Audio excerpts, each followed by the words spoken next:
भगवद्भक्ताय नमो नमः। ओम नमो भगवते वासुदेवाय। ओम नमो भगवते वासुदेवाय। ओम नमो भगवते वासुदेवाय। कृष्णाय वासुदेवाय देवकी नंदनाय च नंदगोपकुमाराय गोविंदाय नमो नमः। जय श्री कृष्ण चैतन्य प्रभु नित्यानंद श्री अद्वैत गदाधर शिवासादि गौर भक्तवृंद।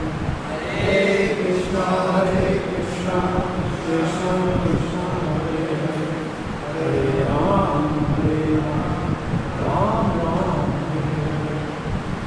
श्री कृष्ण बलराम कृष्णान वृंदावन के भाग्यशाली भक्तों भक्त शास्त्री के श्रीमद् भगवद गीता के 12वें अध्याय में 12वें अध्याय के 5वें श्लोक में निर्विशेष ब्रह्म के उपासकाओं को अधिक क्लेश होता है, ये विषय हमारा चल रहा था। क्लेश साधन के समय भी अधिक होता है और सिद्धि के समय भी समस्या बनी है। क्लेशो अधिक करके शाम अव्यक्ता सत्य शाम अव्यक्ता जटिल दुखम देहधारी के लिए अव्यक्त में चित्त को आसक्त करना अति क्लेश वाला है। और इसके तात्पर्य में हम श्रील प्रभुपाद ने कहा कि ऐसे ही श्रीमद् भागवत में एक वर्णन है। कोई वास्तव में भगवान का शरण लेता है और शरण लेने का अर्थ है भक्ति। तो अगर नहीं लेता है, कोई अगर भगवान का शरण नहीं लेता है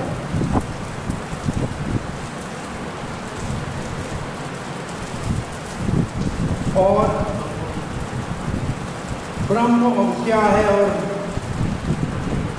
ब्रह्म क्या नहीं है, ये अगर चिंता करेगा तो बड़ा दुखदायी होगा। तो इसको क्या निर्णय निकाला आपने? कौन सा श्लोक है ये भागवत में? किसी ने किसी पूछा नहीं?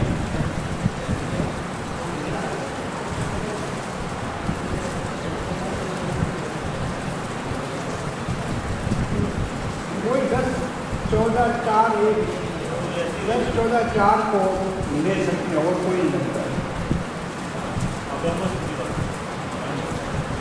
10, 14, 4 में क्या है? आपका शरण छोड़ के जो दूसरे किसी का शरण लेता है वो घास भूसी कूट रहा है। क्लेशंती शब्द है उसमें, है ना?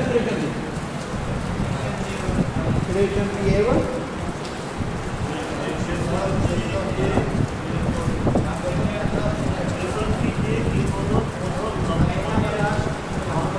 ये श्लोक ज्यादा इसी श्लोक को समझना चाहिए।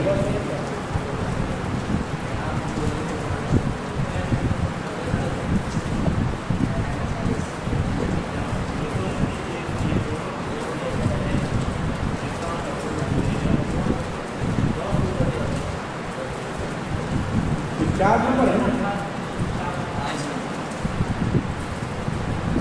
श्रेयश्रुतिं भक्तिमुद्दिश्य ये विभो ईशन्ति केवलबोधलभ्यै तेषाम् असौ क्लेश एव शिष्यते नान्यत् यथा स्थूलतुषारभातिनां। यही श्लोक लगता है, क्योंकि प्रभुपाद ने लिखा है शरण लेने को भक्ति कहते हैं, तो इसमें लिखा है भक्ति। श्रेय श्रुतिम भक्ति उदस्य, जो भगवान आपकी भक्ति करते हैं वो तो ठीक है, जो नहीं करते क्लेशंती ये केवल बोध लभ्य, केवल ब्रह्म क्या है ब्रह्म नहीं क्या है यही विचार करते हैं। तेषाम असौ कलेश एव तिष्ठति, उनको केवल कलेश ही आता है। तो ये श्लोक है। तो ये श्लोक आप यहाँ कोने में लिख लीजिए कौन सा है। भागवत से प्रभुपाद ने लिखा है। तो ये श्लोक 10:14-4 है। ठीक है। इसलिए ये सबको सलाह दी जाती है कि इस क्लेश वाले दुखदायी आत्म साक्षात्कार के निर्विशेष ब्रह्म के चिंतन को त्याग देना चाहिए, क्योंकि अंतिम जो इसका फल है उसकी कोई निश्चित नहीं है। क्योंकि अनिश्चित फल है, इसलिए इस कार्य को नहीं करना चाहिए। और जीव एक व्यक्ति है, अगर वो ब्रह्म में लीन होना चाहता है तो ये अनुभूति उसको होगी केवल दो चीजों की, सत्य और चित्त की, आनंद की नहीं होगी। ये दो क्यों लिखी है? एक होनी चाहिए ना, दो क्यों लिखे? जीव व्यक्ति है, अगर वो अनुभव करके ब्रह्म में लीन होना चाहे तो केवल उसको सत्य और चित्त की अनुभूति होती है। ऐसे लिखा है। देखो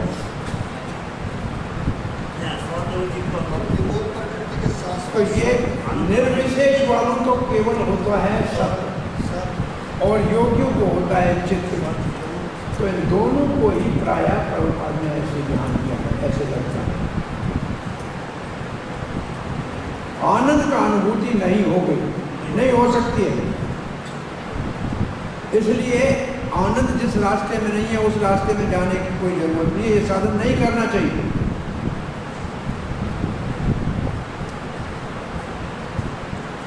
हर एक जीव जब कृष्ण भावना के कार्य में लगता है तो पूर्ण रूप से वो सेवा में लग सकता है। तो ये इसलिए उत्तम साधन है। अगर कोई भक्ति को छोड़ दे, त्याग दे, उपेक्षा कर दे, तो फिर निश्चित रूप से वो नास्तिकता की ओर जाएगा। भक्ति की उपेक्षा करने वाला नास्तिक हो सकता है, उस तरफ चला जाएगा। क्योंकि भक्ति है तो भगवान है, तो भक्ति का मतलब है भगवान है, हम उसकी सेवा करते हैं। जब भक्ति छोड़ेगा तो फिर भगवान की क्या जरूरत है? तो फिर वो नास्तिक हो जाएगा। नास्तिक कौन है? जिसको भगवान में विश्वास नहीं है। तो भक्ति में भगवान है और जो भक्ति नहीं है तो भगवान नहीं है, तो नास्तिकता की तरफ चला जाएगा। जो भक्त भक्ति छोड़ के और किसी साधन में जाते हैं ना, वो फिर मायावादी बनते, फिर होते नास्तिक। मायावादी भी एक प्रकार का नास्तिकता है। भगवान के व्यक्तित्व को नहीं मानते हैं, ढका हुआ शून्यवाद है। सब नास्तिकता के निकट है सारी।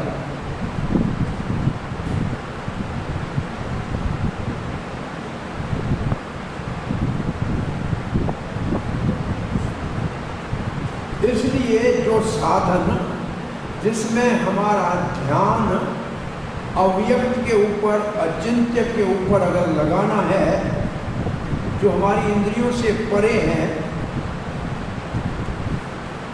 उसके लिए किसी को सलाह नहीं देनी चाहिए कि ये कार्य करो।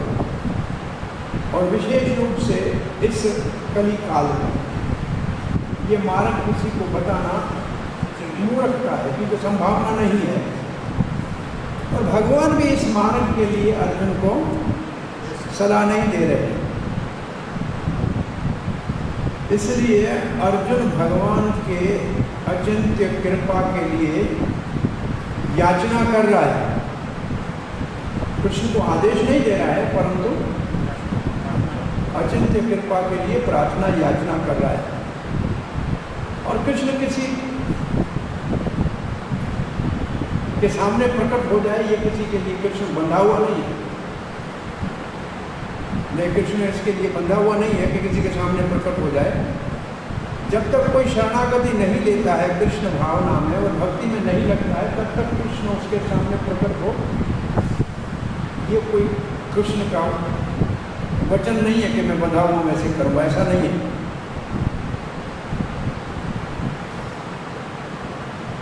इसलिए जब कोई केवल ज्ञान के द्वारा भगवान को समझना, ये भगवान नहीं है ये है, तो वो भगवान उसके सामने कभी प्रकट नहीं होते।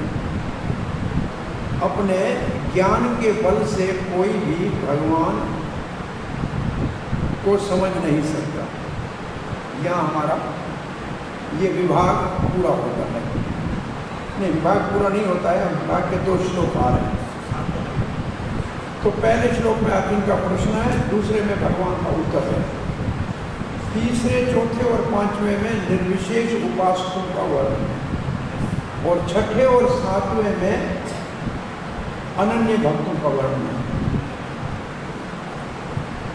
तो अनन्य भक्तों का वर्णन सुनिए। ये तु सर्वाणि कर्माणि मयि सन्न्यस्य मत्पराः अनन्येनैव योगेन मां ध्यायन्त उपासते तेषामहं समद्रता मृत्यो संसार सागरात् भवामि निचात् पार्थ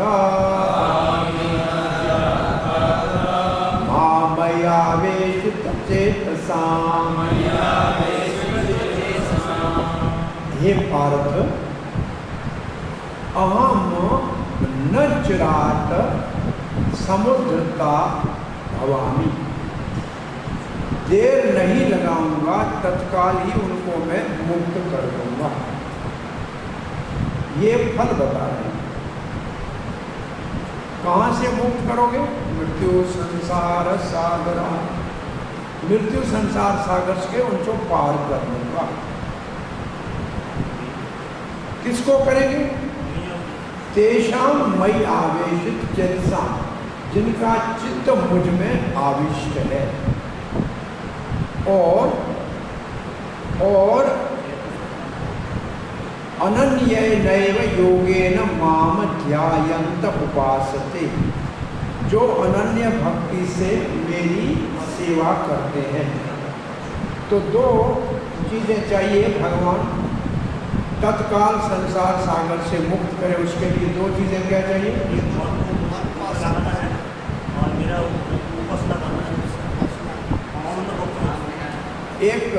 एक तो है मयि आवेशितम अनन्य भक्ति, दूसरा अनन्य भक्ति से मेरी सेवा करता है,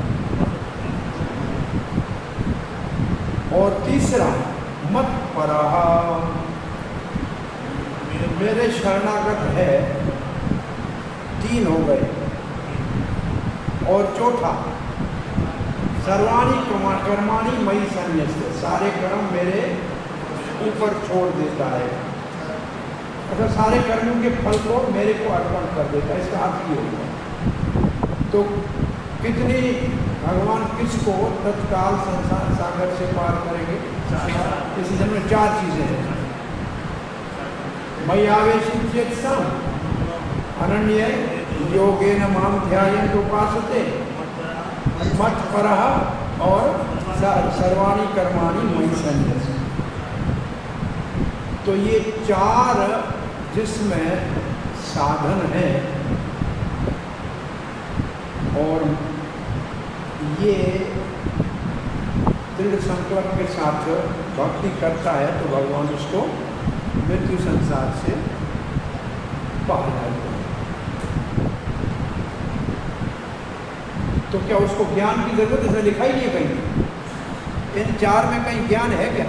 नहीं है ना।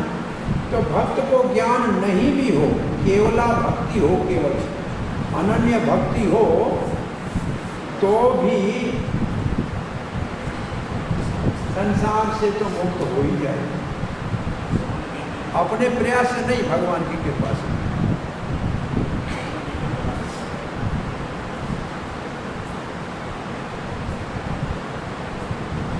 मई सन्यस्य सर्व कर्माणि, इसका एक अर्थ चक्रवर्ती पाठ लिखते हैं, दूसरे सारे साधन मुझको प्राप्त करने के त्याग दे, कर्म ज्ञान योग सबको त्याग दे। एक अर्थ इसका ये है।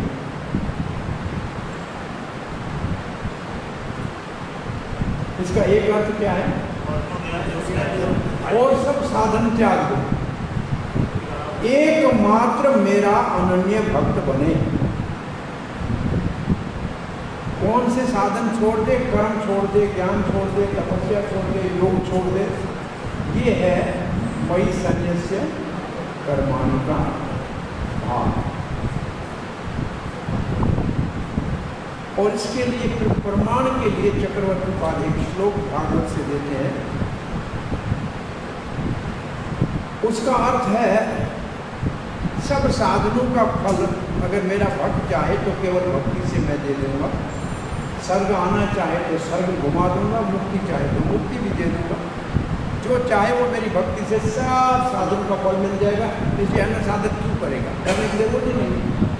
ये है 11, 20, 32, 33 11वें स्कंद के 20वें अध्याय का 32 और 33 श्लोक में ये श्लोक है।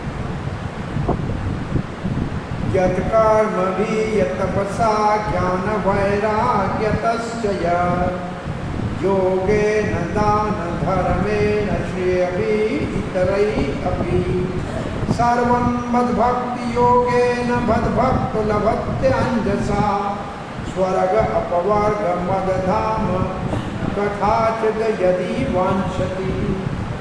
अगर कहेगा स्वर्ग के घुमाते चलो तो घुमा के ले जाऊंगा। तो ये श्लोक है। और एक मोक्ष धर्म में ये प्रभुपाद जी ने किया है श्लोक हमारे तात्पर्य में।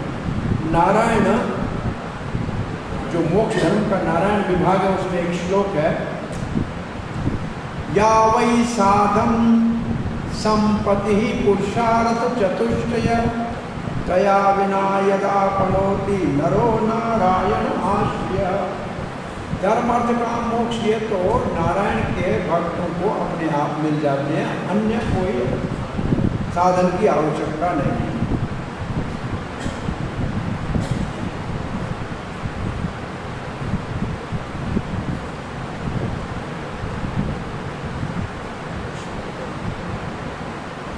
फिर भी बताइए संसार सागर कौन से साधन से पार करेगा? अगर ये प्रश्न पूछा जाए तो भगवान कहते हैं ये उसकी समस्या नहीं है, मैं उसको निकालूं, उसको ये चिंतन करने की जरूरत नहीं। वो कैसे जाएगा संसार से ये उसका समस्या नहीं है, ये मेरी जवाबदारी है। मैं तत्काल मृत्यु संसार से उसको निकाल दूंगा। क्यों निकालेंगे? बोला मैं मेरे भक्त में इतना स्नेह रखता हूँ, उसको दूर ज्यादा दिन अपने से दूर नहीं रख सकता। मैं अपने भक्त में मेरा स्नेह होता है, वो भक्त मुझे बहुत प्रिय होता है। ऐसा मेरा स्नेह ज्ञानियों में नहीं होता, इसलिए मैं ही उनको ले जाता हूँ कि मुझे उसकी जरूरत है। आपके हरे कृष्णा बलदेव देव अनन्य भक्ति का इन 2 श्लोकों में वर्णन जो तत्काल मेरे को प्राप्त करें।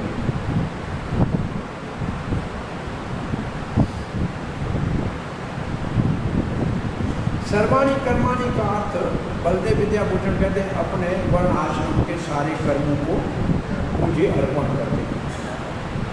वो लिखते हैं वर्ण आश्रम के सारे कर्मों को मुझे अर्पण कर दें, त्याग दें, क्योंकि वो भक्ति में बाधा है। और मत पर का अर्थ लिखते हैं जो मेरे को अपने जीवन का लक्ष्य मान ले।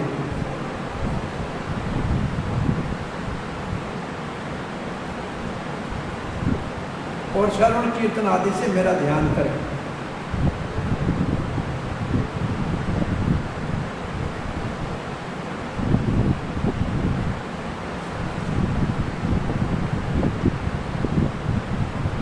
ज़्यादा समझ नहीं लगाऊंगा मैं, जल्दी उनको यहाँ मुझे मैं उनसे मिलने में देर नहीं चाहता हूँ, इसलिए मैं ही उनको निकाल लूँगा।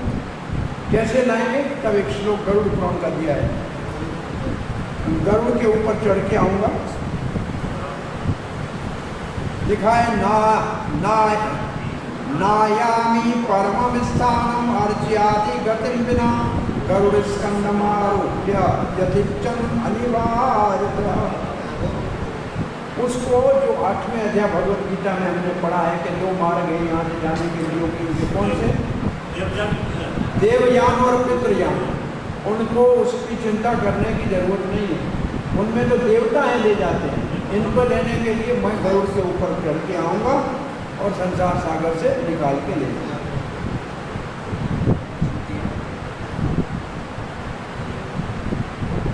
और मैं, क्योंकि मेरी इच्छा है, इसलिए मैं अपने धाम उसको ले आऊँगा।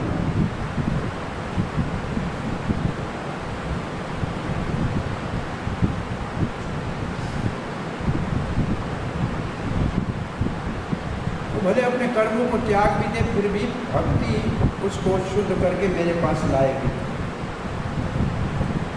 या वही साधन संपत्ति ही पुरुषार्थ चतुष्टया तया, वही श्लोक है नारायण का।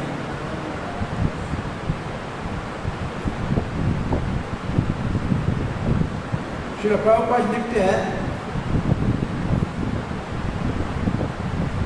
यहाँ स्पष्ट रूप से ये समझाया गया है बड़े उदारता से कि भक्त बड़े भाग्यशाली है, क्योंकि भगवान स्वयं उसको भवसागर से पार करते हैं।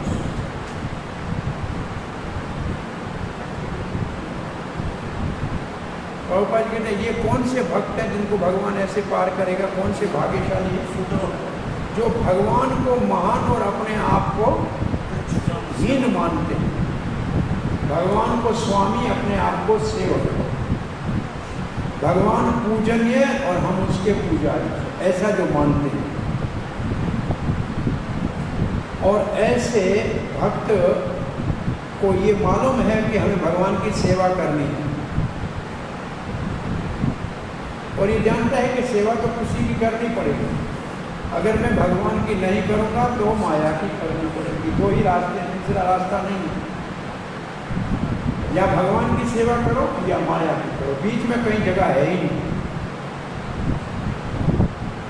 तो इसलिए ये भक्त के गुण हैं। क्या भक्त के कौन से गुण हैं? पहला गुण ये है कि भगवान को महान और अपने आप को हीन मानता है। दूसरा,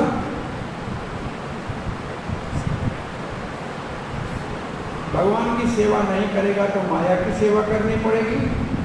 और तीसरा, उसको ये निर्णय है, उसने ये वो भाग्यशाली इस बात को अच्छी तरह से समझ गया है कि केवल एकमात्र भक्ति से ही भगवान का सानिध्य प्राप्त हो सकता है।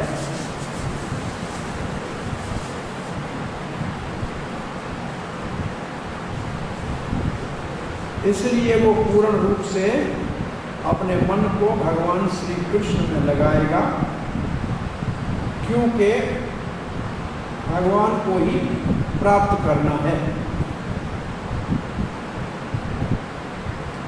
अब प्रभुपाद जी हमको बता रहे हैं कि सर्वाणी कर्माणि संन्यस्य का मतलब है अब वो सारे कर्म कृष्ण के लिए करेगा। अब वो सारे कर्म, उसको सारे कर्म कृष्ण के लिए करना चाहिए। क्या कार्य है इसकी चिंता करने की जरूरत नहीं। जो कार्य आता है वही कृष्ण के लिए करे। जो आता है, अर्जुन को लड़ाई करने आता था तो लड़ाई कृष्ण के लिए कर रहा था। किसी को फूल उगाने आते हैं तो फूल उगाए, पानी भरना आता है तो पानी भरे, झाड़ू लगाना आता है तो झाड़ू लगाए। जो कार्य है वो कृष्ण की सेवा में लगाएगा, ये उसका मुख्य। क्या कार्य है इसका कोई महत्व नहीं है। भाई पूजा करेगा वो भगवान को प्यारा है और झाड़ू लगाएगा वो प्यारा नहीं है, ऐसा नहीं। सेवा कोई भी करे भगवान उसको स्वीकार करे। अच्छा, इसमें एक इसके बाद में लाइन देखो क्या लिखी है। ये है भक्ति का स्तर। क्या लिखा है? आदर्श है भक्ति का। इसका अर्थ क्या हुआ?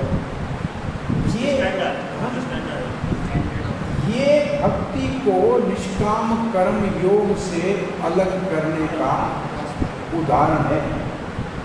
तो निष्काम कर्म योग में क्या है कि कर्म में आसक्त होता है कि यही काम करूं, लेकिन यहाँ कर्म में आसक्त नहीं है। जो कहा जाएगा वो करेगा, जो आता है वो करेगा। तो ये कर्म योग और भक्ति योग में जो अंतर है वो इस लाइन में समझाया गया है कि भक्त को ये परवाह नहीं है कौन सा कर्म, जो भी कर्म है भगवान के लिए करना।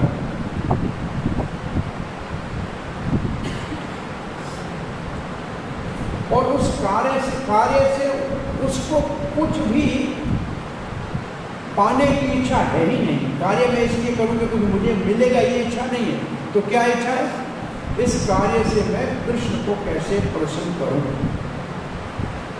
तो भक्तों के लिए एक सीधा सा सूत्र है कि हमारे सारे कार्य हरि गुरु वैष्णव को प्रसन्न करने के लिए होना चाहिए। हमारे सारे कार्य हरि गुरु वैष्णव को प्रसन्न करने के लिए होना चाहिए।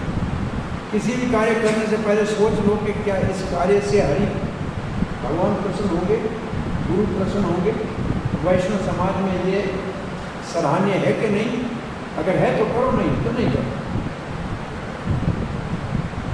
आज सुबह भागवत क्लास में कौन सा श्लोक बहुत बार पढ़ रहे थे? वेदों की स्तुति का। उसका उद्देश्य क्या था? मन को वही वश में कर सकता है जो गुरु का आश्रय है। और उदाहरण क्या था? बिना नाविक के नौका समुद्र से पार नहीं जाती। तो ये जो बात है ये यहाँ कही जा रही है भगवान की प्रसन्नता के अतिरिक्त और उसका कोई कार्य का उद्देश्य नहीं। और फिर हमको भगवान की प्रसन्नता कैसे पता लगे? तब यस्य प्रसादा भगवत प्रसाद, जो गुरु प्रसन्न हुआ तो भगवान प्रसन्न हुआ। और प्राय गुरु से पूछिए कि आप कैसे प्रसन्न होंगे। प्रभुपाद जी से पूछा एक भक्त ने कि मैं आपको कैसे प्रसन्न करूं। प्रभुपाद जी थोड़ी देर शांत रह के कहा, जब कृष्ण से प्रेम करोगे मैं प्रसन्न हो जाऊंगा। तो गुरु की प्रसन्नता है कृष्ण का प्रेम हमारा जागृत हो जाए। तो गुरु और कृष्ण दोनों की प्रसन्नता चाहिए। अब इन दोनों के बीच में वैष्णव कहाँ से आता है? बिना वैष्णव के न गुरु मिलता है न कृष्ण मिलता है। गुरु तक पहुँचने के लिए भी कोई भक्त होगा जिसने हमको प्रचार किया होगा। तो वैष्णव बीच में बहुत सारे आते हैं। भाई गुरु है अपनी जगह पे, भगवान है, परंतु कितने वैष्णव हैं जो भगवान की सेवा करके सुंदर दर्शन आरती में दर्शन भगवान का सुंदर करते हैं। कितने वैष्णव की सेवा है उसमें? कितने रसोई घर में आप भोजन बना के भगवान को भोग लगा के आपको प्रसाद खिलाते हैं, वो भी तो वैष्णव है ना सारे। तो वो सारे इतने सारे वैष्णव मिलकर आपको भगवान और गुरु की सेवा में लगाने में सहायता करते हैं। तो उनको हमेशा याद करना चाहिए। जो नया भक्त होता है कनिष्ठ, वो केवल गुरु को ही मानता है और भगवान को वैष्णव के प्रति आदर नहीं। जब हम थोड़े ऊपर भक्ति में बढ़ेंगे तो वैष्णव का आदर करना सीखेंगे, क्योंकि वैष्णव का अनादर भक्ति की लता के लिए कौन सा हाथी है? पागल हाथी के समान है। इसलिए वो बहुत महत्वपूर्ण है। भगवान की पूजा में अपराध हो जाए तो नाम जप से उस अपराध को धोया जाए। नाम के प्रति अपराध हो जाए और वैष्णव के प्रति अपराध हो जाए, कोई उसका मार्ग नहीं। तो इसलिए हरि गुरु वैष्णव तीनों के प्रति, तीनों की प्रसन्नता के लिए कार्य करना चाहिए। उसके जीवन का उद्देश्य ही कृष्ण की प्रसन्नता है और अपना सब कुछ कृष्ण के लिए बलिदान दे देगा। जैसे अर्जुन ने कुरुक्षेत्र में अपना सर्वस्व कृष्ण के लिए बलिदान दे दिया, अर्पण कर दिया। जैसे यज्ञ में स्वाहा करते हैं ऐसे स्वाहा कर दिया।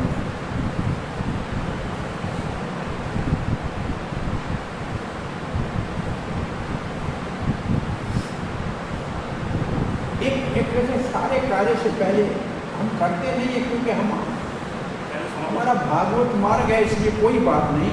परंतु असल में सुबह जब भी करते हैं शुरू तो सोच कहना चाहिए भगवान श्री कृष्ण की प्रसन्नता के लिए जप कर रहा हूँ।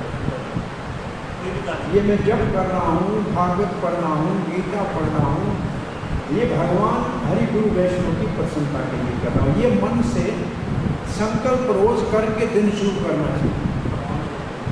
ये कार्य ऐसे शुरू करते, पहले आचमन करके संकल्प करते हैं आज ये जो मैं कर रहा हूँ ये भगवान श्री कृष्ण की प्रसन्नता के लिए करें। यहाँ प्रभुपाद लिखते हैं वो सब कुछ कृष्ण की प्रसन्नता के लिए और कृष्ण की संतुष्टि के लिए कुछ भी बलिदान देने को तैयार है।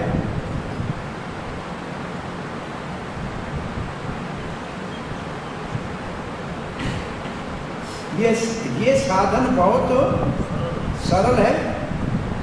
अपने आप को अपने कार्य में लगाते हुए साथ साथ में हरे कृष्णा महामंत्र का जप कर सकता है। इसका अर्थ है कि सेवा भी करे और सुमरण भी करे, जपे भी, नाम भी जपे और सेवा भी करे। अब कभी कभी ये पूछते हैं दोनों में से कौन सा महान है? जप महान है कि सेवा महान है? दोनों की आवश्यकता है। जप करते हैं तब सेवा मिलती है और सेवा करते हैं तो जप में शुद्धि आती है। सेवा करने से जप शुद्ध होगा और जप करने से सेवा मिलेगी। दोनों एक दूसरे के सहायक है, एक दूसरे के सहायक है, एक छोड़ के दूसरा नहीं कर सकता। केवल जप करेंगे भजन आनंदी हो जाएंगे, केवल सेवा करेंगे तो भगवान भूल जाएगा। भाई सेवा क्यों कर रहे हैं? भगवान के सुमरण के लिए कर रहे हैं। सेवा हमारा हृदय शुद्ध करे ताकि हम भगवान का सुमरण कर सकें। तो दोनों की आवश्यकता है।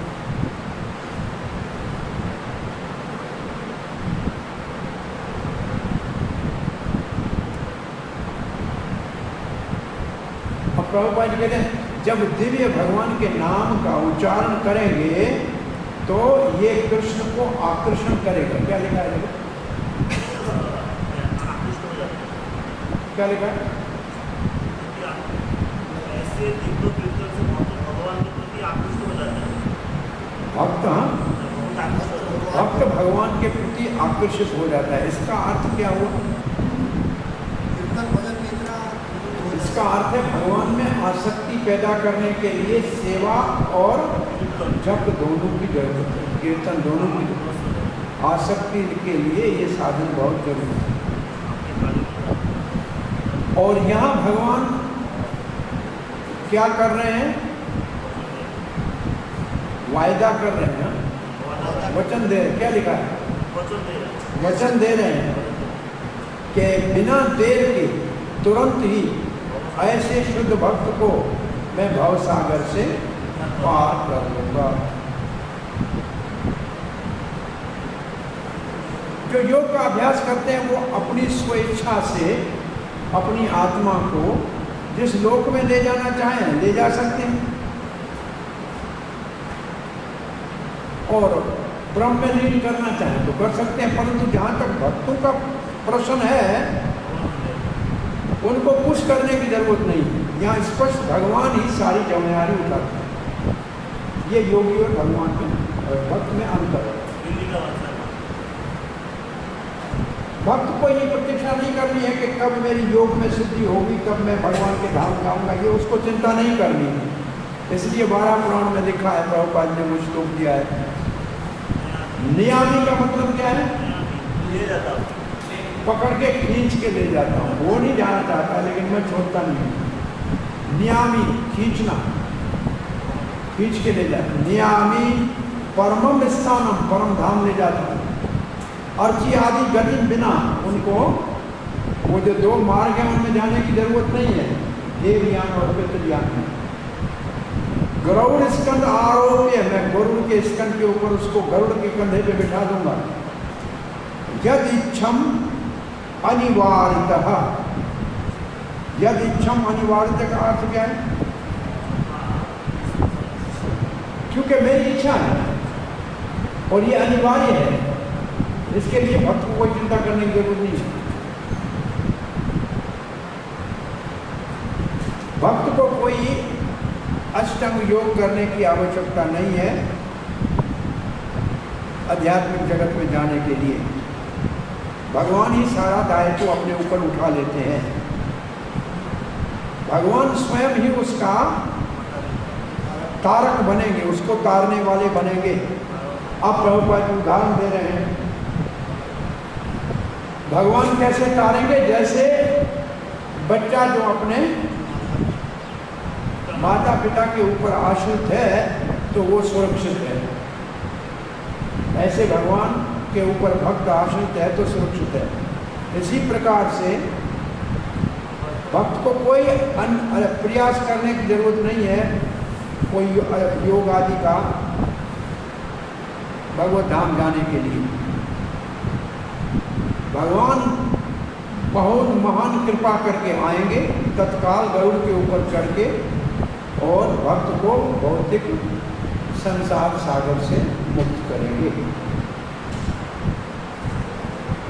समुद्र में जो गिर पड़ा है, बड़ा प्रयास करे, कितना बड़ा तैरने वाला क्यों न हो, अपने आप मुक्त नहीं कर सकता। कोई उनको उससे निकालने के लिए आ जाए डूबते हुए जल में तो बड़ा आसानी से निकल सकता है। ऐसे भक्तों को भगवान भौतिक सागर से उठा लेते हैं। क्या करना है? हमको केवल आसान कृष्ण भावना का जो रास्ता है पूर्ण रूप से कृष्ण की सेवा में लगना है। कोई भी बुद्धिमान व्यक्ति इस भक्ति के सेवा वाले रास्ते में लग सकता है। और अब नारायणिया में ये लिखा है मोक्ष धर्म में 4 पुरुषार्थ उसको मुफ्त में मिल जाते हैं, उसके लिए प्रयास करने की जरूरत नहीं है, भक्त बनना है बस। जो अन्य किसी साधन से फल मिलते हैं, दान तप यज्ञ आदि से, वो सब भगवान की भक्ति से अपने आप मिल जाते हैं। ये भक्ति के विशेष आशीर्वाद है। केवल हरे कृष्ण श्लोक में 2 श्लोक में 2 बार हरे कृष्ण मंत्र पूरा लिखा हुआ है, देखिए दोबारा हरे कृष्ण मंत्र लिखा हुआ है। उसको केवल हरे कृष्ण मंत्र जपना है और भगवत धाम आसानी से पहुंच जाएगा।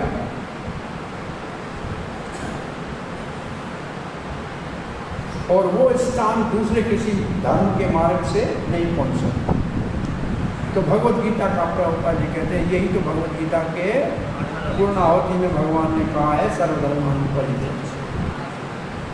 क्या लिखा है इसके बाद? समस्त विधियों को त्याग कर केवल कृष्ण महानामृत में संपन्न करनी चाहिए। इससे जीवन की चरम से दूर प्राप्त की जा सकती है। मनुष्य को अपने गत जीवन के पाप कर्मों पर विचार करने की आवश्यकता नहीं रह जाती, क्योंकि उसका दायित्व श्री भगवान अपने ऊपर ले लेते हैं। पूर्व जन्म का कौन सा पाप है इसकी चिंता करने की जरूरत नहीं है, भगवान ने जवाबदारी ले ली, सब पापों से मुक्त कर लेंगे। इसलिए अपने आप को मुक्त करने के लिए कोई प्रयास करने की जरूरत नहीं है। भगवान का शरण ले लो। कैसे? कौन से भगवान का शरण ले लो? श्री कृष्ण का। वो जो कौन है? सर्वशक्तिमान भगवान श्री कृष्ण का शरण ले लो। ये ही महान सिद्धि है जीवन की। अब हमारा दूसरा विभाग इस अध्याय का शुरू होता है। भक्ति के उत्तर स्तर, उत्तर स्तर, एक से दूसरा और ऊपर का स्तर। क्या लिखेंगे? भक्ति का उत्तर स्तर 8 से 12 तक। एक से दूसरा ऊपर। ये थोड़ा टेढ़ा, इसमें पहले तो 3-4 श्लोक तो ठीक है, आखिरी श्लोक जो 12वां है ना, वो खिचड़ी ऐसी बनाएगा कि समझने के लिए सूझबूझ बहुत ज़्यादा चाहिए।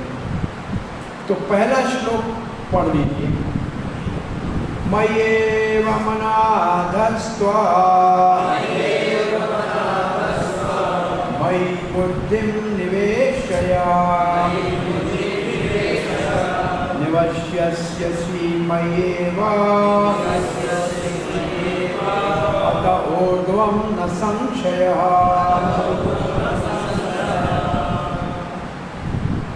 पहला मय्येव मन आधस्त्व, इसका अर्थ क्या है? आपका मन मेरे ऊपर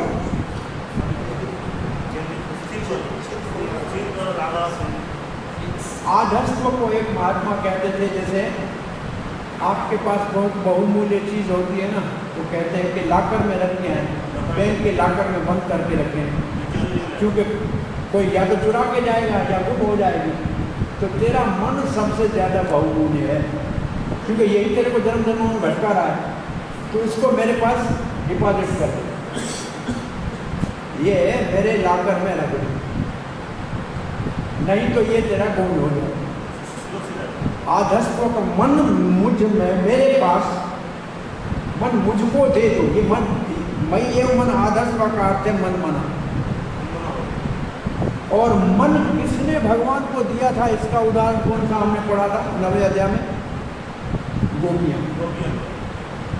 गोपियों को उद्धव का मन लगा, उसमें है ही नहीं, कृष्ण ले गया, उसको कहते हैं मन आधस्त्व। जिसने मन अपना भगवान को, अर्जुन ने अपना मन कहाँ दिया, भगवान को कैसे दिया? घोड़े की लगाम दे दी, तो घोड़े की लगाम तो मन है ना, तो मन दे दिया। तो कृष्ण कहते हैं मन मुझे अर्पण कर दो, इसका अर्थ ये, मुझ में लगाओ, तुमसे लगेगा नहीं, तो मेरे हाथ में ही दे दो। एक महात्मा उदाहरण दे रहा, कोई बच्चा शरारती घर में होता है ना, तो उसको कहते हैं इसको बोर्डिंग स्कूल में दाखिल करो, उसको घर वाले स्कूल में नहीं, वहाँ से अपने आप उसको पकड़ के वहाँ बिठाएगा। तो भगवान कहते तेरा मन ये बहुत बड़ा शरारती है, इसको हमारी बोर्डिंग में दाखिल करो। इसका अर्थ ये कि भगवान के हाथ में मन दे, बुद्धि मई बुद्धि में निवेश है। इसके दो अर्थ हैं, बुद्धि मुझ मेरे ऊपर केंद्रित करो, अथवा बुद्धि में मुझे बिठा दो। भाई निवास किसको कहते हैं? मई बुद्धि में निवेश है का मतलब ये है, निवास का मतलब ये मेरा निवास स्थान है। तो भगवान कहते तेरी बुद्धि मेरा निवास स्थान बना दो, तेरी बुद्धि मेरा घर बना दो। अर्जुन ने बना दिया ना, अर्जुन ने कहाँ बिठाया भगवान को? बुद्धि में बिठाया ना, सारथी की जगह पे। तो आप मेरे को अपने बुद्धि में बिठा दो। अब हमारी बुद्धि में कौन बैठा है, जरा ढूंढ के देखो कौन बैठा है। पता नहीं कौन बैठा है, किसका चिट्ठी लिखते हैं, किसको नंबर फेंकते हैं, कुछ मालूम नहीं, बदलते रहते हैं। बहुत बड़ी समस्या है।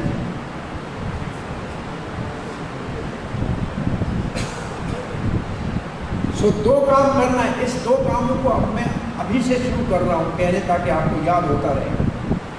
इन दोनों में आपके विचार में महान कौन सा है?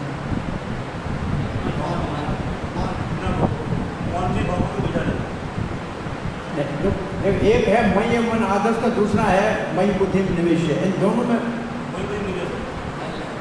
दोनों में महान कौन सा है? पहला ये विचार करके बताओ।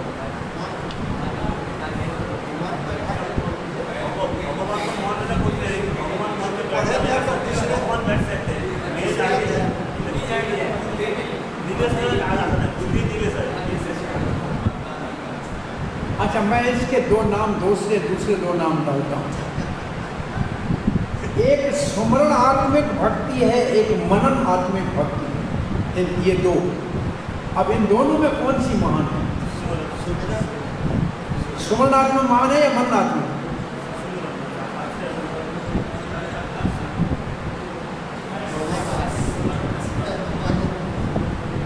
अच्छा, सुमरण किससे करते हैं ये तो बोलो।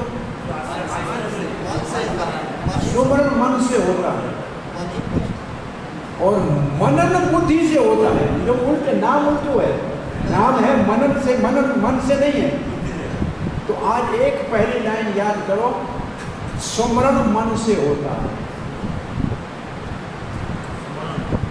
वो महान है, सबसे ऊपर है सुमरन, वो होता है मन से। मनन का मतलब शास्त्र पढ़ें और किसी से पूछें और किसी बात को मान लें, ये मनन बुद्धि का काम है। मनन बुद्धि का काम है जो सुमरन से नीचे है।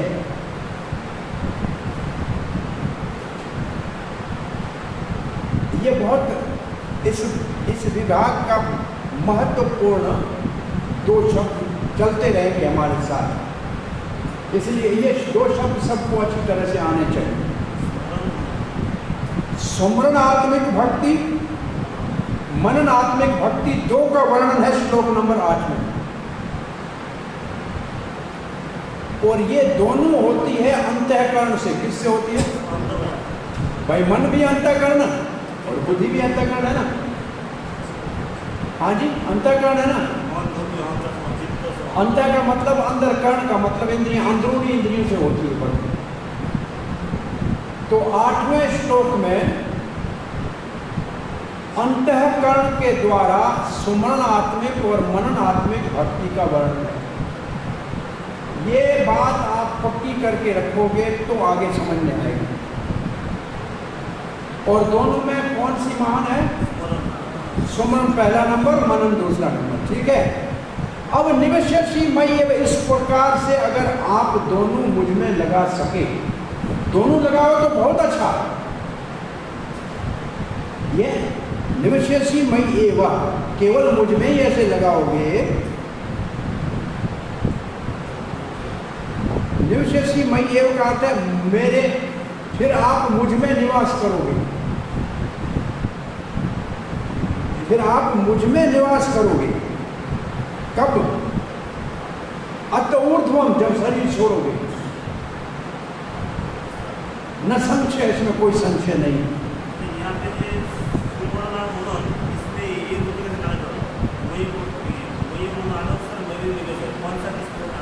हाँ, सुमरन और मनन, सुमरन मन से होता है, मनन बुद्धि से होता है। यहाँ पे जो दो है, आदर्श और निवेश है, ये दोनों के शब्दार्थ में पढ़ पाए। मैं इस विभाग को चक्रवर्ती पाठ के टीका से ही स्पष्ट समझ में आता है। वो क्या कहते हैं? वो एक बात कहते हैं कि ये 6 अध्याय भक्ति के हैं, तो इसमें दूसरा कोई साधन लगेगा ही नहीं। आप दूसरा कोई साधन लगाओगे इसमें कर्म का आदि का, तो फिर ये तो वो तो विभाग ही नहीं है ना। तो इसीलिए केवल भक्ति को इसमें बिठा के दिखाएंगे। अब शब्दार्थ में जो भी आप देख लीजिए, ये भाषा आप समझिए आज। और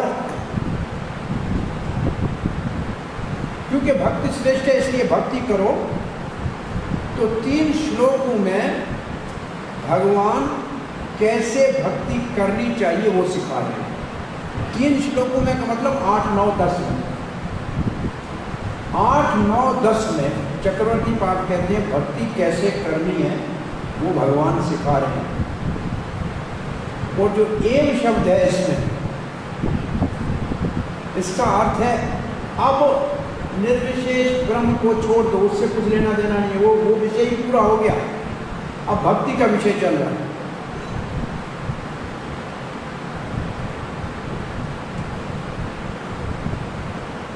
मुझ श्याम सुंदर का ही सुमरण करो, पीला पीताम्बर पहना हुआ बैजंती माला पहने हुए।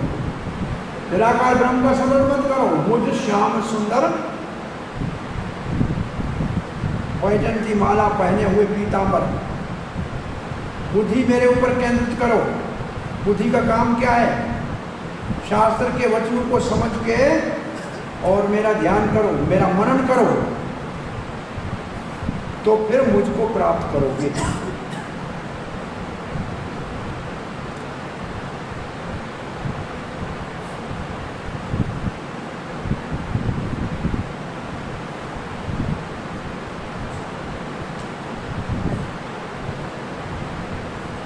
श्री प्रभुपाद जी क्या लिखते हैं, पढ़िए जरा, पढ़ते हैं।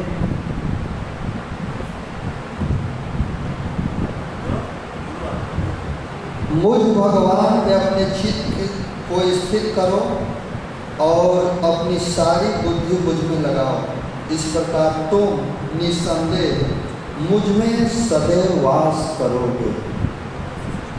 जो भगवान श्री कृष्ण की भक्ति में लगा है वो प्रत्यक्ष रूप में भगवान के संबंध में जीता है।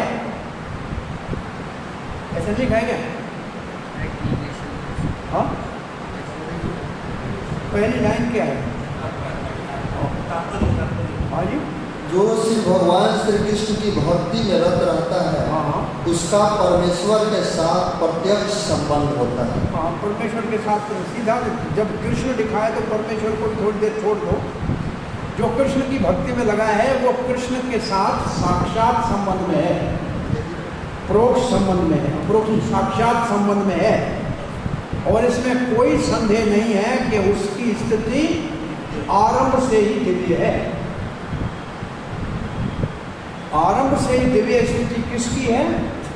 जो कृष्ण भक्ति में लगा हुआ है। तो क्यों है? क्योंकि वो साक्षात कृष्ण के संबंध में ही जी रहा है। उसका जीवन कृष्ण से संबंधित है। कैसे? सेवा के माध्यम से। अब प्रभुपाद नकारात्मक इसका भाव देते हैं। वो उसका कौन सा स्तर है? वो पहले से ही दिव्य स्तर पे है, आरंभ से ही दिव्य है। तो फिर कौन सा स्तर है? उस पे नहीं है, तो फिर वो भौतिक स्तर पे है ही नहीं। अब प्रभुपाद जी उस बात को स्पष्ट कैसे कर रहे हैं? जो कृष्ण भक्ति में है वो भगवान से साक्षात संबंध में है, इसलिए वो दिव्य स्तर पे है। और क्योंकि वो दिव्य स्तर पे है इसलिए वो भौतिक स्तर पे नहीं है। ठीक है। अब प्रभुपाद जी व्याख्या कर रहे हैं कि वो दिव्य स्तर पे कैसे है।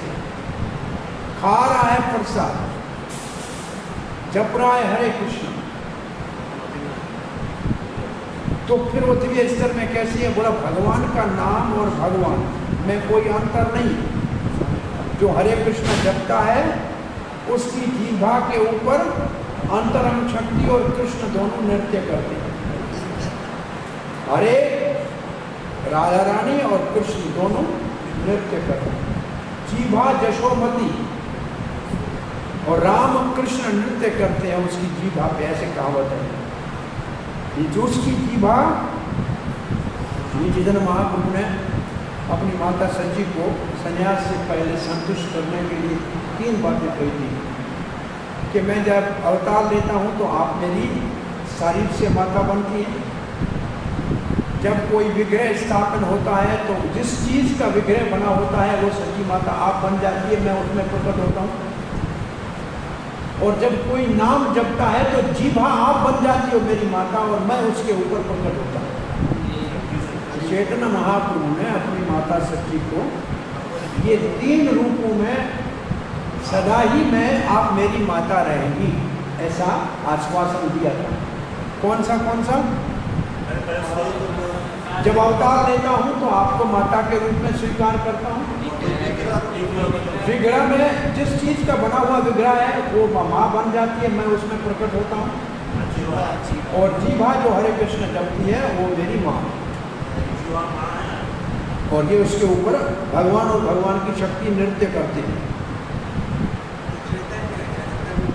अब हाजी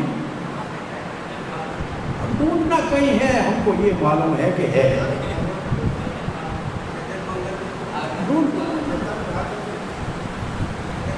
ये बातें 3 मान को बताई है।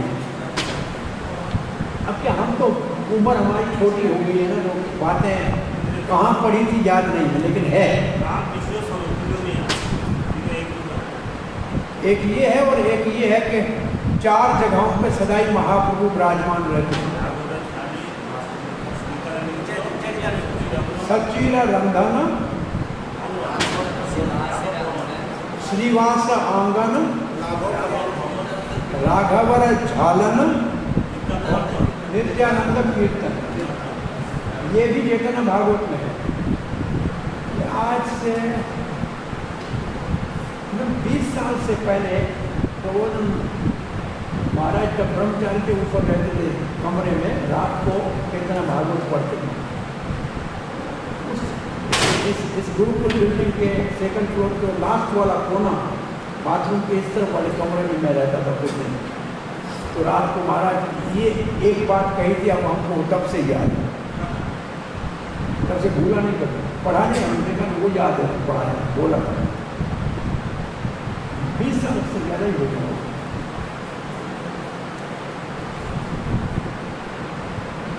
कितना क्या हो गया होगा। अब पढ़ते हैं ब्रह्मचर्य आश्रम में कोई चेतना भागवत, हाँ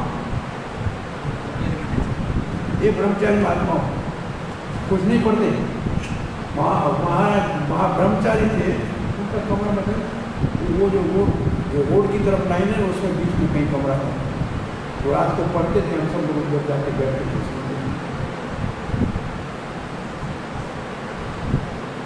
पढ़ना चाहिए कि नहीं पढ़ना चाहिए इसका हाथ? देखो अभी उस वक्त का सुना हुआ हमको याद है, तो पढ़ेंगे तो याद होगा ना। हरे कृष्ण। अब भगवान के नाम और भगवान कोई अंतर नहीं है, इसलिए भगवान का सानिध्य साक्षात है और दिव्य स्तर है। और अब दूसरी बात करती है भगवान, जब हम भगवान को प्रसाद अर्पण करते हैं और फिर जो भोग अर्पण करके जो प्रसाद खाते हैं, वो प्रसाद भी कृष्ण प्रसाद भगवान से अभिन्न है।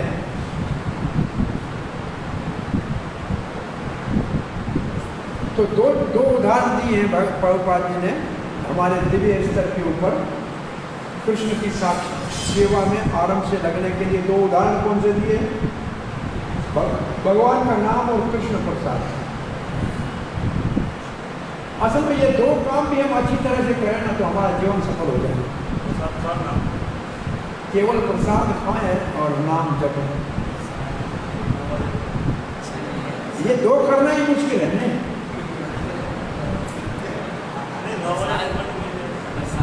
नाम नामी अभिन्न, कृष्ण और प्रसाद में कोई अंतर नहीं है। कौन सा श्लोक बोलोगे?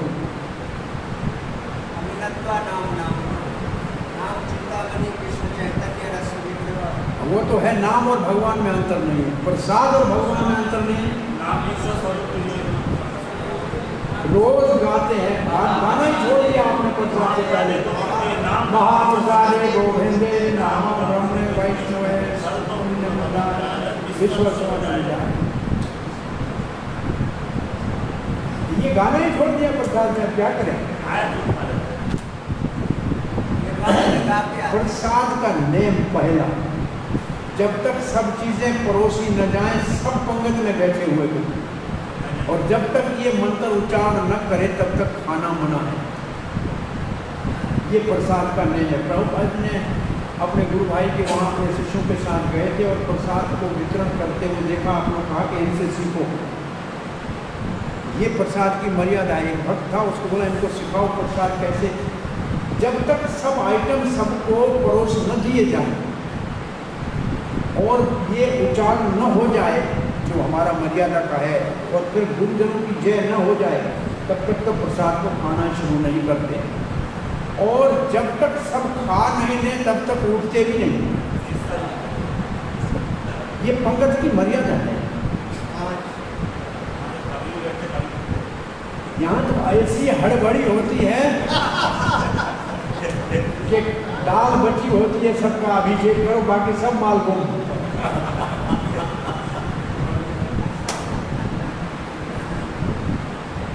प्रसाद भगवान से अभिन्न है। प्रभुपाद जी प्रसाद लेते थे, एकांत में घंटा बैठ के आराम से प्रसाद का आदर करते थे। प्रसाद खाना नहीं, आनर दी प्रसाद को आनर करना, बड़ा आदर पूर्वक अपने से ऊपर रखना चाहिए।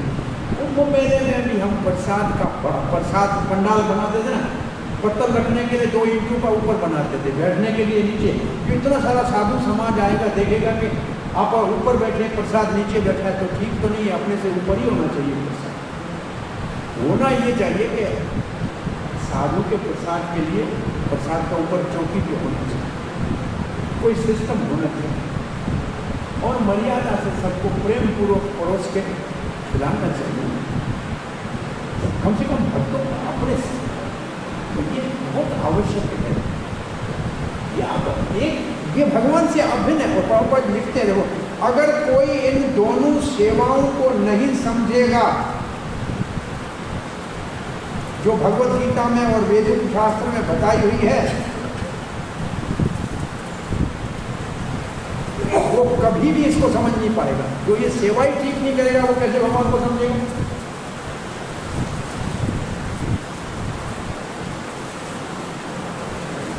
हमने देखा कुछ ऐसे भक्त हमने देखे जो उदारता से सबको सेवा करके देखते पीछे नहीं बचेगा, मुझे नहीं मिलेगा फिर भी सबको खिलाते और फिर जो मिलता उसी में गुजारा करते। लेकिन वो आज मैं देखता हूँ बहुत ऊपर महान है,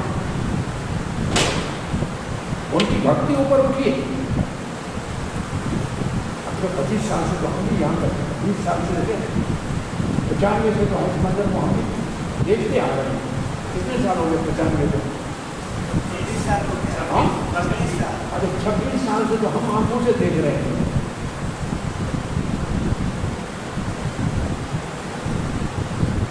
भक्ति के बढ़ने के लिए ये सबसे महत्वपूर्ण साधन है। रोज खाना पड़ता है, इसको ठीक नहीं करेंगे तो कहां से अंदर से शुद्धि आएगी? नहीं। रात को कृष्ण बुक पढ़ते हैं क्या? नहीं। 4-5 भक्त बैठते क्यों घर छोड़ के आए, क्यों गंगा छोड़ दिया, नौकरी छोड़ दी, परिवार छोड़ दिया, और ये ही सीधा 1-2 काम करने आए, वही नहीं होते तो कर क्या रहे? मोबाइल चालू हो जाए तो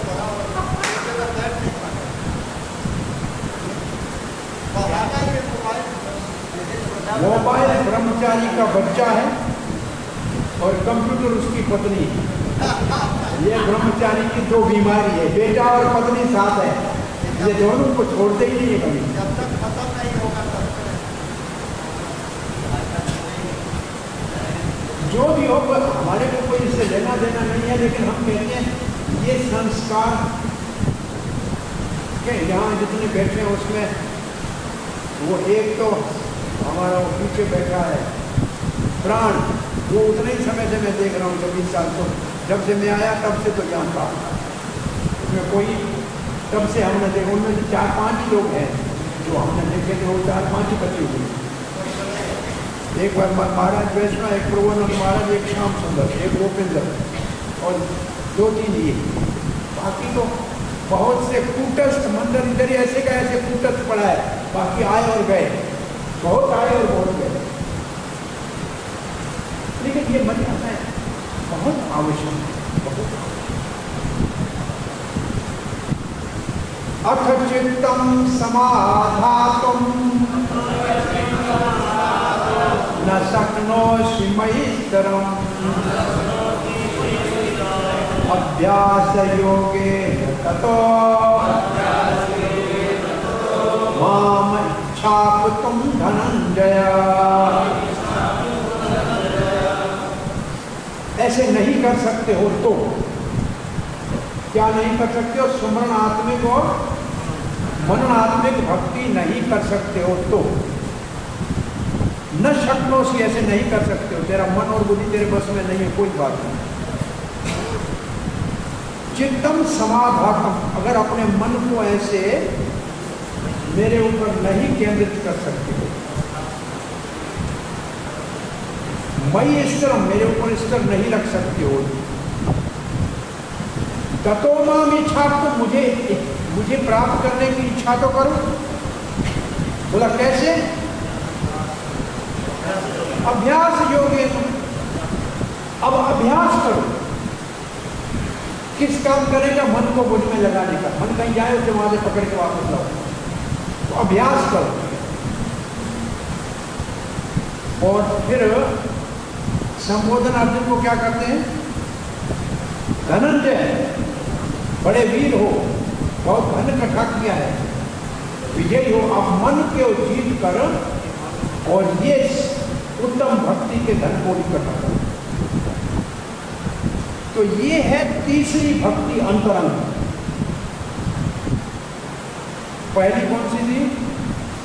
सुमरणात्मिक। दूसरी और ये तीसरी अभ्यास। अभ्यास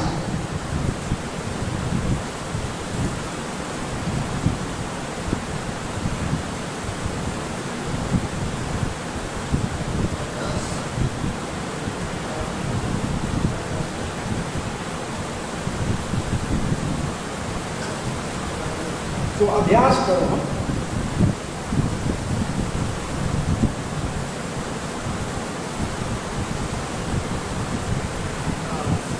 तो नदी जैसे समुद्र की तरह जाती है, उसको रोकना मुश्किल है। ऐसे हमारा मन इंद्रियों के भोग में जाएगा, उसको रोको, अभ्यास करो। प्रभुपाद जी लिखते हैं, प्रभुपाद जी अभ्यास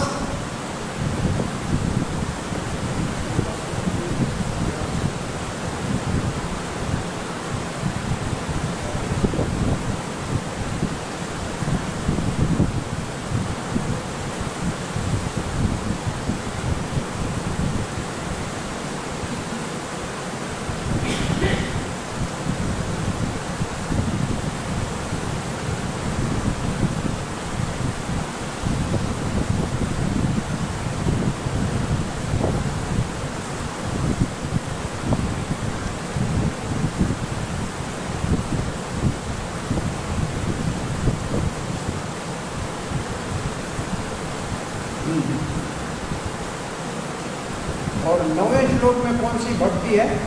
अभ्यास रूप। कौन सी भक्ति है? अभ्यास रूप भक्ति है। और ये भक्ति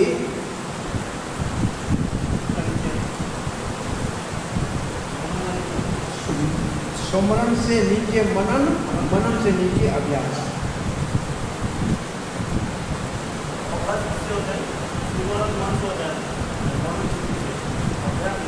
अभ्यास इंद्रियों से तो नहीं, मन को इंद्रियों से हटाना है।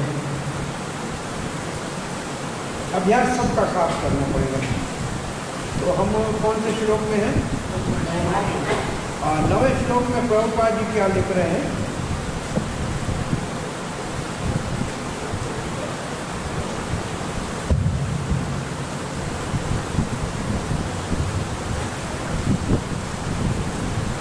ये चक्रवर्ती साहब प्रभुपाद लिखते हैं इस श्लोक में दो भक्ति के साधनों का वर्णन है। ऐसा लिखा है क्या?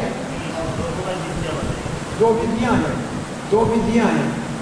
पहली विधि में स्वतः ही भगवान में आसक्ति है और दूसरे में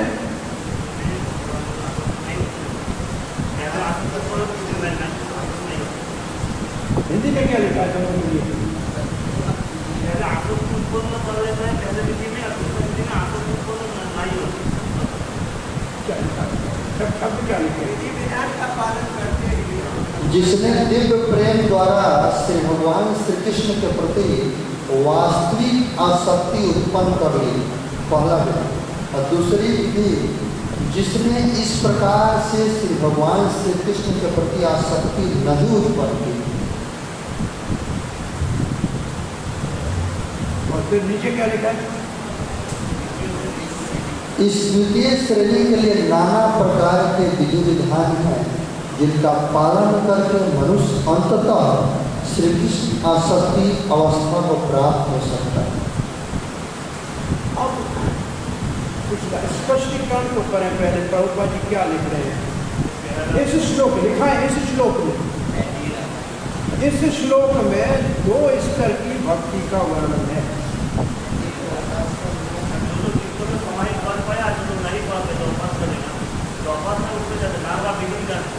अखचित्तम समाधत्तम न शक्नोषि। इसका मतलब तुम चित्त मुझ में नहीं लगा सकते हो तो अगर चित्त लगा सकते हो तो वो भक्ति है पहली। जो चित्त लगा सकता है मुझ में, ये कौन सी भक्ति है अगर कहा जाए तो? सुमरणात्मक, मन आत्मिक, वो भी अपनी जगह पे होगी। अब यहाँ प्रभुपाद लिखते हैं दूसरी भाषा है। एक में अपने आप स्वतः कृष्ण के प्रति प्रेम जागृत हो चुका है और एक में जागृत करने के लिए साधन करना है। अब आप भक्ति साम सिंधु में पढ़ के आए, ये कौन से दो?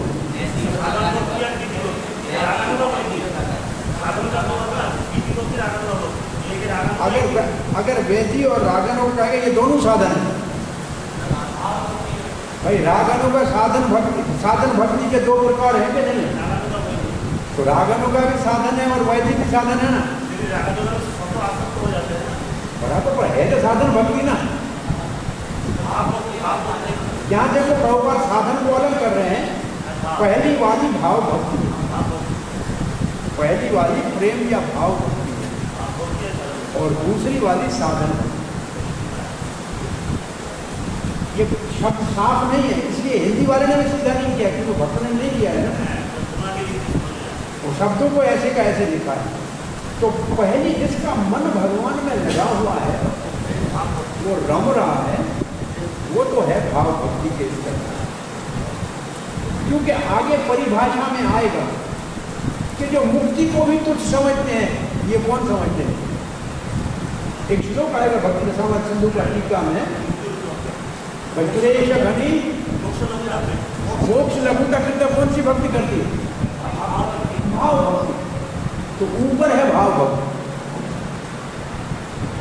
और नीचे है साधन भक्ति। साधन दो प्रकार का, वो नहीं लिखाया ज्यादा। आज पहले आपने पढ़ा है, दोबारा भी पढ़ लो। साधन भक्ति दो प्रकार की है, वैदिक साधन और ये दोनों साधन भक्ति। हम रागनौका को सिद्ध भक्ति समझते हैं, ये ठीक नहीं है। रागनौका भक्ति शुरू करने के लिए दो चीजें आवश्यक है, वो कौन सी?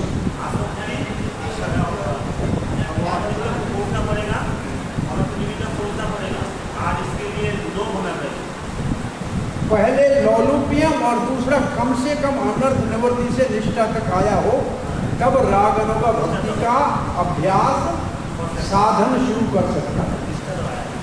साधन निष्ठा कम से कम अनर्थ निवृत्ति के ऊपर निष्ठा तक आया हो और हृदय में लौलुप्यम हो के कैसे भी मुझे प्राप्त करना है, तब वो रागनौका साधन भक्ति को शुरू कर सकता है। साधन शुरू कर सकता है, सिद्धि तो बाद में होगी।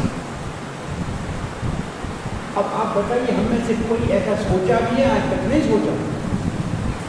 कारण क्या है? अभी तक अनर्थ निवृत्ति से ऊपर ही नहीं आए। अनर्थ निवृत्ति में अभी तक हमारा घसीटे जा रहे हैं। हमने एक उदाहरण किया था, याद है अनर्थ निवृत्ति कैसी होती है? ये बरसात पड़ रही है ना, गाड़ी मिट्टी कीचड़ में फंस गई, चारों पहिया, इंजन चल रहा है, पहिया घूम रहा है, तेल चल रहा है, आगे नहीं बढ़ रही।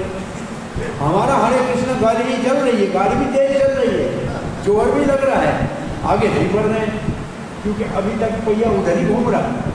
ये अनर्थ निवृत्ति की स्थिति से निकल नहीं पा रहा। उस गाड़ी के लिए क्या चाहिए? कैसे निकलेगी? धक्का। ये धक्का दो, दो चार और अच्छे भक्तों का संग हो जो धक्का दे के वहाँ से निकालें, नहीं तो कोई रास्ता नहीं है। खींच के निकालने के लिए नहीं तो बहुत बड़ा कोई हैवी क्रेन लाना पड़ेगा। ये बहुत बड़ा भारी काम है असल में। तो ये पहली कौन सी भक्ति है प्रभुपाद ने लिखा है? वो भाव भक्ति, वो सिद्ध भक्ति। आप इसको दूसरे शब्द में सिद्ध भक्ति, साधन भक्ति। वो सिद्ध है नीचे वाली साधन। अब प्रभुपाद जी कहते साधन भक्ति में क्या लिखा है? देखो, साधन भक्ति में बहुत सारे नेम हैं और वो साधन भक्ति का काम क्या है? प्रभुपाद लिखा है इसका, साधन भक्ति हमारे को आसक्ति तक लाएगी। आसक्ति, कृष्ण आसक्ति तक लाएगी। यहाँ तक कि साधन भक्ति का सीमा है। साधन भक्ति की सीमा क्या है? आसक्ति तक साधन भक्ति समाप्त, इसके बाद भाव भक्ति प्रकट। तो आसक्ति तक ही साधन भक्ति की सीमा है। अब प्रभुपाद जी लिखते हैं कि भक्ति जो है, भक्ति योग जो है, वो इंद्रियों को पवित्र करने की विधि है। अब ये साधन भक्ति का अर्थ क्या है? इसका अर्थ साधन भक्ति हमारी इंद्रियों को पवित्र करने के लिए। तो भक्ति योग इंद्रियों की पवित्रता का साधन है। इस वक्त भौतिक स्थिति में हमारी इंद्रियां अपवित्र हैं, वो इंद्रियों के भोग में लगी हुई हैं, और भक्ति योग में जब इंद्रियां साधन में लगाएंगे तो वो पवित्र हो जाएंगे, और पवित्र स्थिति में हमारी इंद्रियां जब होंगी तब वो साक्षात भगवान की सेवा में लगेगी। अब भौतिक जगत में हमको सेवा तो किसी की करते हैं, हम कोई भाई स्वामी की सेवा करते हैं तो स्वामी से प्रेम थोड़ी करते हैं, या तो प्रेम के लिए थोड़ी सेवा करते हैं, पैसे के लिए करते हैं, और स्वामी जी कोई हमसे प्रेम थोड़ी करता है, वो काम के लिए सेवा करता है। तो इसलिए इसमें और भगवान की सेवा में बड़ा अंतर है। हम प्रेम से भगवान की सेवा करेंगे और भगवान भी हमसे प्रेम करते हैं। ये एक प्रभुपाद ने उदाहरण दिया कि नहीं दिया? अब आप जो सेवा कर रहे हैं जहाँ मंदिर में, क्या प्रेम से कर रहे हैं या कोई और उद्देश्य है आपका? अपने आप से पूछ लो। जो जो आपकी सेवा है उस सेवा में आपको सुख मिल रहा है कि नहीं? क्योंकि भक्ति की सेवा में ही सुख है। साधन के समय भक्ति में सुख है सेवा में, और सिद्धि में है श्री कृष्ण के साक्षात अनुभव का सुख। दोनों जगह आनंद है। तो क्या हम जो काम कर रहे हैं उसमें हमको सुख मिल रहा है? जो सेवा कर रहे हैं उसमें मिल रहा है? अगर मिल रहा है तो हमारी साधन भक्ति ठीक है, और नहीं मिल रहा है तो न प्रेम पूर्वक कर रहे हैं, मजबूरी में कर रहे हैं, कोई उद्देश्य और है हृदय में। तो ये कसौटी है अपने आप को देखना कि हम जो कार्य कर रहे हैं इससे हम संतुष्ट हैं क्या, हमको सुख मिल रहा है, इससे प्रभुपाद प्रसन्न हो रहे हैं, संस्था का हित हो रहा है, कृष्ण बलराम प्रसन्न हो रहे हैं कि नहीं हमारे कार्य से। ऐसा ये अपने आप से पूछना चाहिए कि जो मैं कर रहा हूँ इसका कोई लाभ है क्या?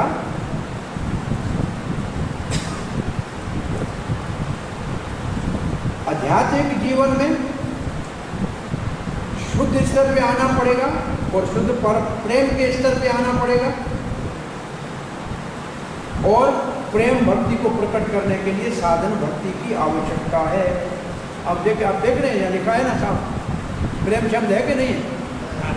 क्या लिखा है? मनुष्य को प्रेम की शुद्ध अवस्था। हाँ, प्रेम की शुद्ध अवस्था क्या है? वही भाव भक्ति और प्रेम भक्ति, उस तक आने के लिए साधन करना पड़ेगा। साधन हमारी इंद्रियों को शुद्ध करेगा। अब प्रेम के लिए प्रभुपाद जी आगे बता रहे हैं, प्रेम हमारे हृदय में पहले से सुषुप्त अवस्था में पड़ा हुआ है। ये तो भक्ति साधन में पढ़ा है ना, भाव भक्ति सबके हृदय में पहले से बीज के रूप में पड़ी हुई है, तो अब वो पड़ा हुआ है। उसको प्रकट करने के लिए नाना प्रकार के साधन करने पड़ेंगे।